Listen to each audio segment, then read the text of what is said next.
Karena apa? Sangat mengintimidasi dan Yesus yang ngomong.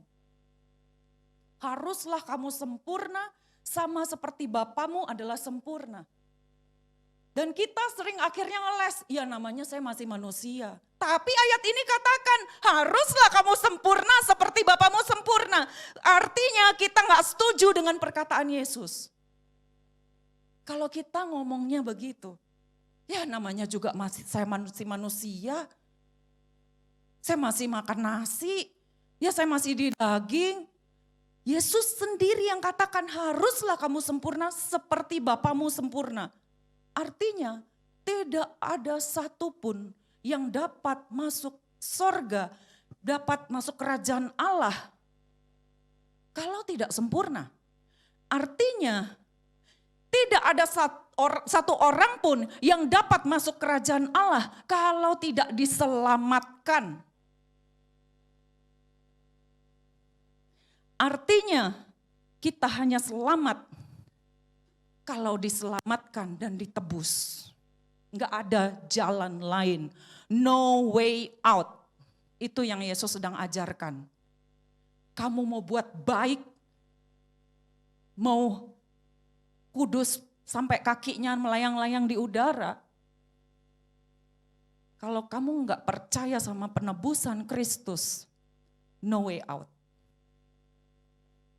Kita lihat kemudian Yesus mengajarkan tentang hal memberi sedekah, Yesus mengajarkan hal berdoa. Dan Yesus kemudian ketika mengajarkan hal berdoa, murid-murid ini bertanya, Yesus ajarlah kami berdoa. Dan kemudian Yesus mengajarkan mereka berdoa Bapa kami, dan doa Bapa kami ini sebenarnya Yesus sedang mengajarkan cara kita mendekati Allah. Jadi bukan untuk dihafalkan plek mati dan kemudian kalau kita udah ngucapin itu udah beres sama Tuhan. Bukan jadi ritual. Karena sebenarnya doa Bapa kami ini adalah apa yang Yesus ajarkan sebelum dia mati. Sebelum salib, sebelum dia menebus dosa. Kita kalau lihat Yohanes 16, sebelum Yesus naik ke kayu salib, dia ajarkan, nanti kita akan lihat ya, di Yohanes 13 dia katakan, aku berikan perintah baru kepadamu, kasihi sesamamu seperti aku mengasihi kamu. Dia kasih, dia ubahkan perintah baru. Artinya dia sendiri yang merevisi perkataannya ini. Karena waktu dia ngajarkan tentang doa Bapa kami, dia katakan begini, ampuni sesamamu, itu ada di Matius 6 ayat 14 tadi. Karena jikalau kamu mengampuni kesalahan orang, Bapamu yang di surga juga akan mengampuni kamu. Ini masih pola pikir orang Yahudi pada saat itu. Dan Yesus juga mau beritahukan, celikkan mata mereka.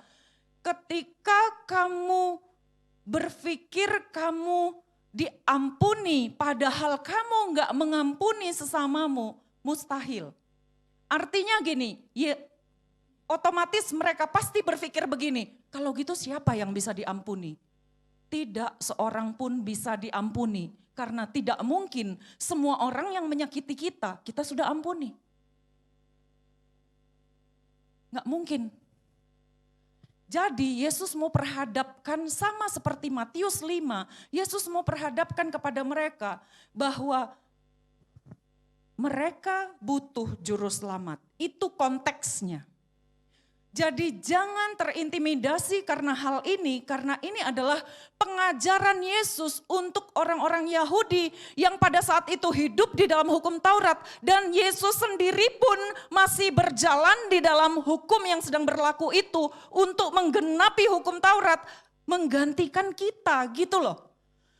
Jadi ketika kita baca ini, kita harus relatedkan kepada, ya itu sudah tadi di slide pertama itu konteksnya Yesus mengajar cara berdoa murid-muridnya, ya harus diajarkan dulu tentang hati, ya tentang hati, dan kemudian slide selanjutnya seluruh pengajaran Yesus sebenarnya adalah tentang sebuah perjanjian yang baru dengan Allah.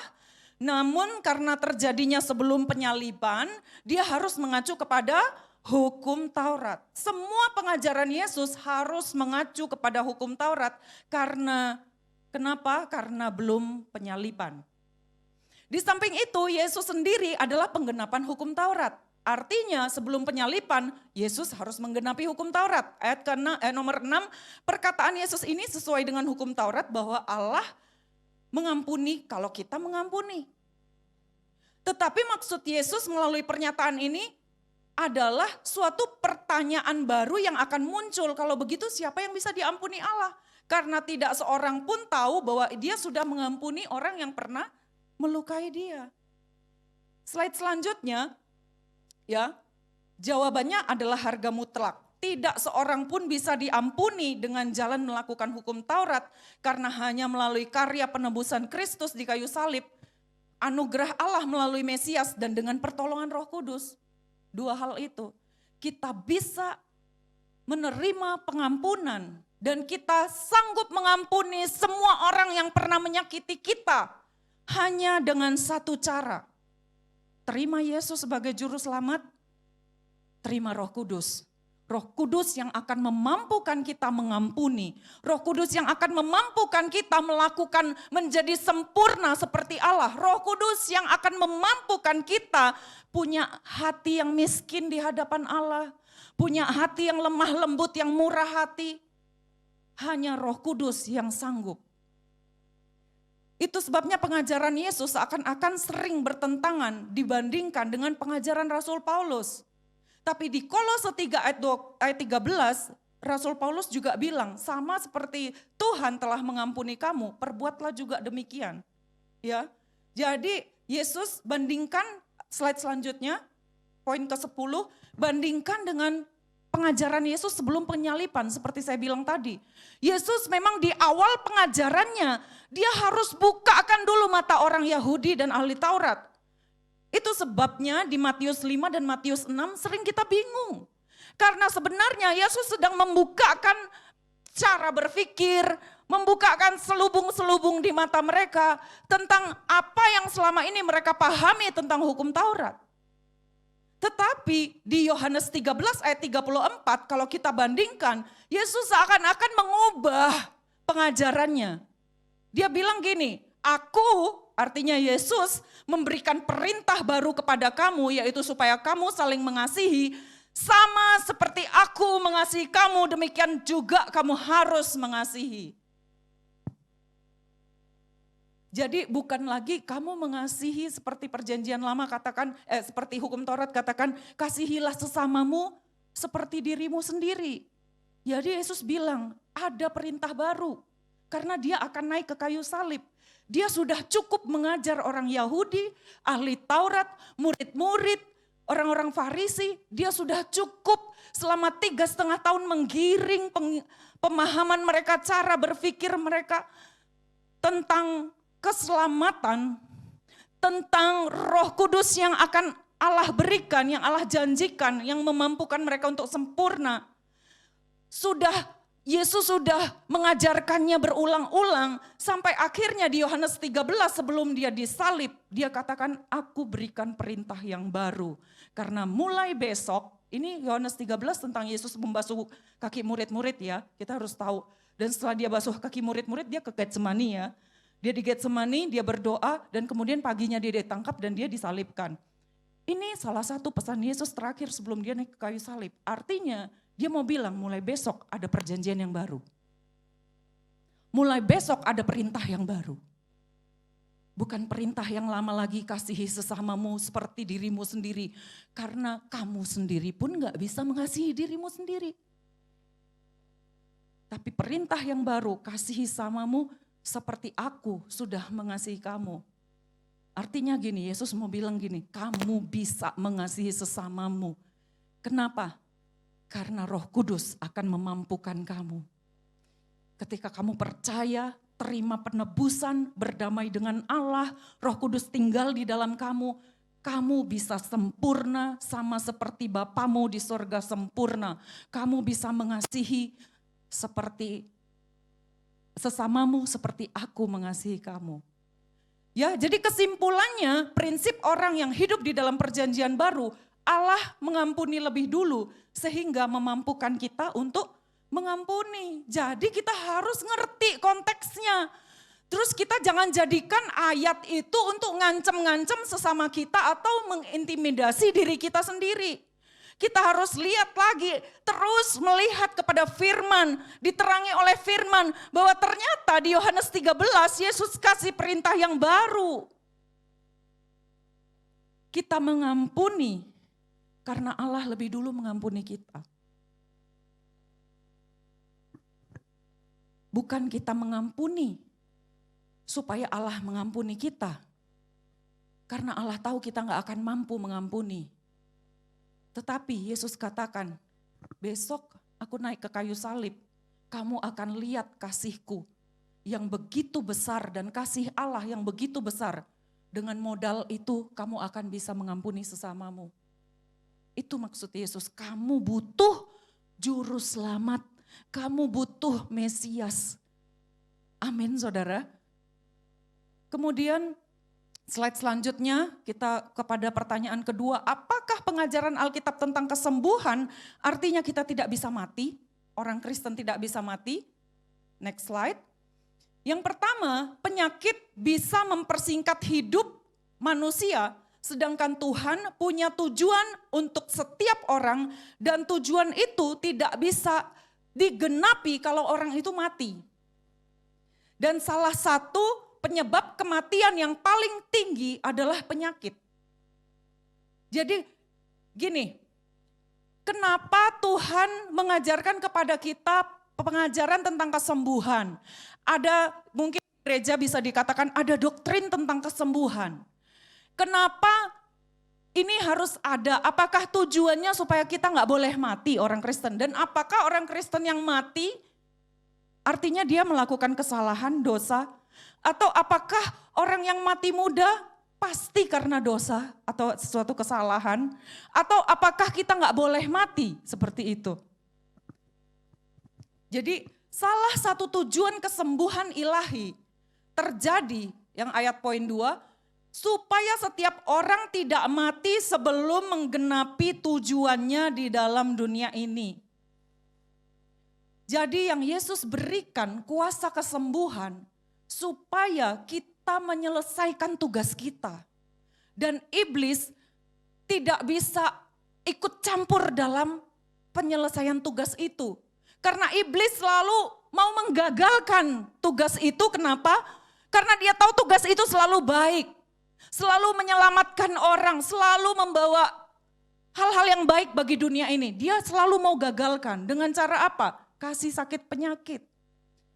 Mencuri, membunuh, membinasakan.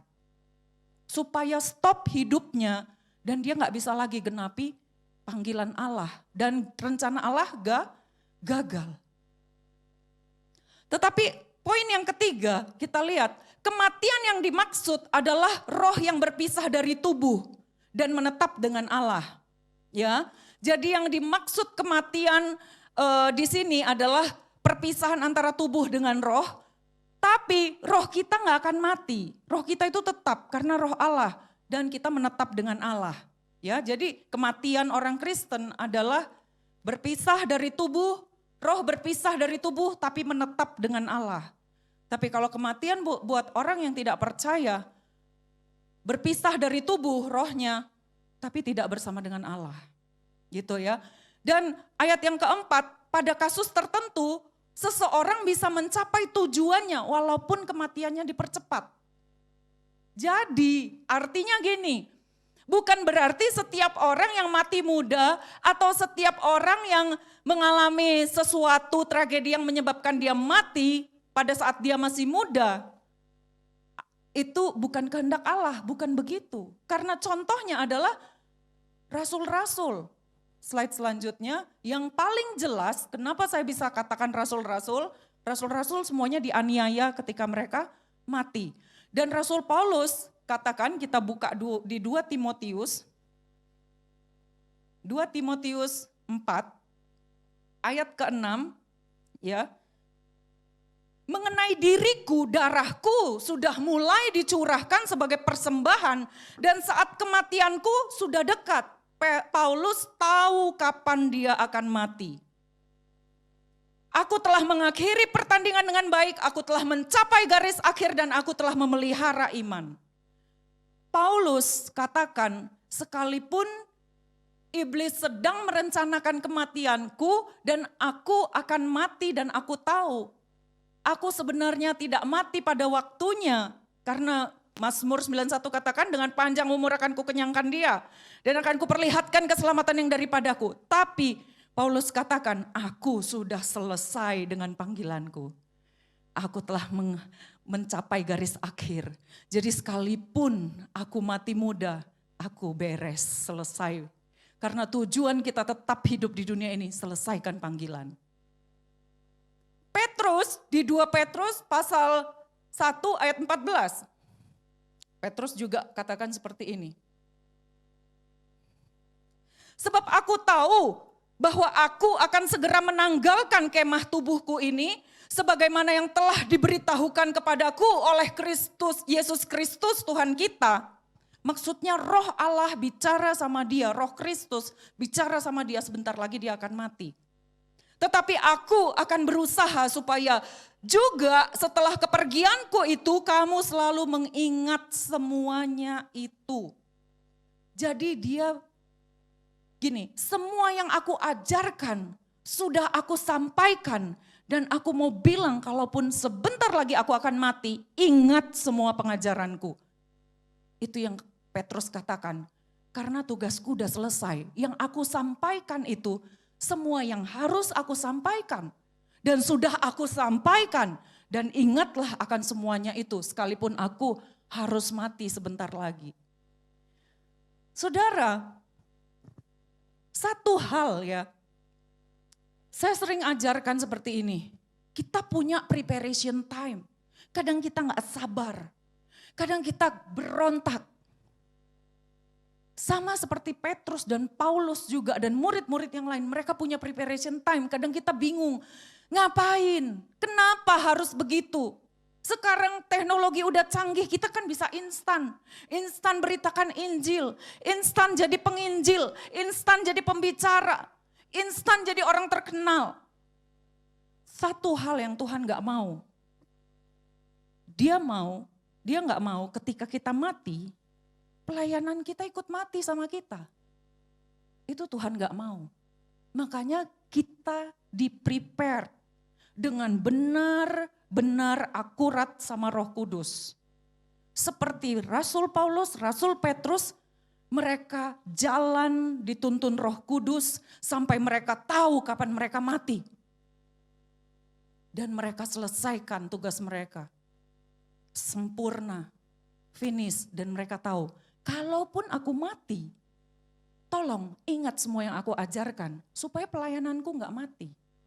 Pelayanan itu terus harus berjalan. Jadi orang Kristen bukan gak boleh mati. Kita pasti mati kalau Tuhan tidak datang pada zaman kita ini. Ya, Yesus belum datang, kita pasti mati saudara. Tapi yang Yesus gak mau, jangan sampai ketika kamu mati pelayananmu mati. Jangan ikut mati. Itu yang Yesus mau. Itu yang Rasul Paulus dan Rasul Petrus katakan, aku sebentar lagi mati.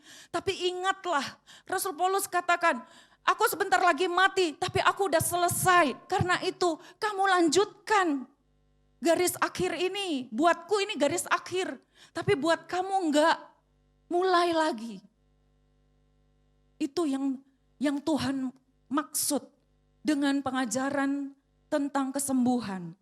Selama kita belum sampai kepada garis akhir, kepada penyelesaian tugas, kalau ada sakit penyakit, Tuhan kasih kita kuasa Roh Kudus di dalam kita, sembuh. Kesembuhan itu terjadi.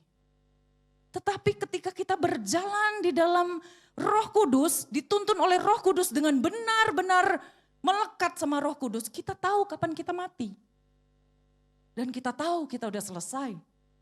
Dan kita prepare semuanya. Sehingga ketika kita mati, pelayanan kita tidak mati. Itu yang firman Tuhan maksudkan. Amin. Itu dua topik yang sedang kita bahas malam hari ini. Dan selanjutnya kita akan selesaikan pemaparan materi ini. Kita percaya ketika kita pulang, kita pelajari lagi lebih dalam, minta penerangan, pewahyuan, hikmat dari Roh Kudus. Roh Kudus akan menuntun kita step by step sampai kita mengerti benar dan tidak ada rahasia dari firman Tuhan, tapi semuanya terang. Karena itu kita percaya ketika kita pulang, kita minta tuntunan. Kalau ada yang gak ngerti, kita minta tuntunan. Khususnya buat yang mendengar secara online. Tapi yang ada onsite saat ini kita akan lanjutkan dengan sesi tanya jawab. Amin.